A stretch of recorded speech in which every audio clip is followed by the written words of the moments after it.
Gobel untuk menyampaikan mengenai pertanyaan dulu boleh. Produsen kita hadir. Ditemui di kantornya, Menteri Komunikasi dan Informatika Menkominfo Rudi Antara menyampaikan bahwa pemerintah Presiden Joko Widodo dan Wakil Presiden Yusuf Kala akan mengevaluasi kinerja Kabinet Kerja bentukannya dengan memerintahkan kepada seluruh menterinya menyampaikan laporan hasil kerjanya sejak dilantik olehnya. Rudi menyampaikan bahwa ini adalah perintah Presiden Jokowi yang harus dikerjakan para menterinya.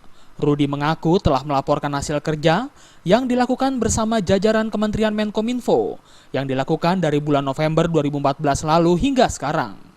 Rudi menambahkan bahwa apa yang telah dilakukan oleh kementeriannya sesuai dengan apa yang menjadi program Jokowi dan Yusuf Kala, yaitu program Nawacita untuk mempercepat pembangunan di Indonesia.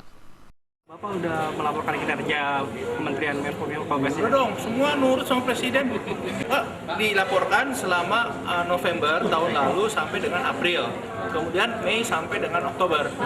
Jadi ya yang sudah dilakukan ya dilaporkan apa saja yang kira-kira. Dan dari kami selalu mengacu kepada visi Presiden, Wakil Presiden kan, ada Trisakti dan Nawacita, kemudian fokus pembangunan pemerintah dan semua program harus masuk ke situ ngacunya. Semua kementerian rasanya harus ngacu ke sana deh. Terima kasih Pak. Belum diketahui apakah hasil evaluasi ini berujung pada perombakan kabinet oleh Presiden. Sebelumnya, Presiden mengatakan akan mencopot pembantunya yang berkinerja buruk. Hal tersebut dikatakan Presiden setelah meninjau Pelabuhan Tanjung Priuk. Dalam kunjungannya ini, Presiden geram karena melihat lamanya antrian bongkar muat di pelabuhan tersebut. Dari Jakarta, Wahyu Sadiatmoko melaporkan.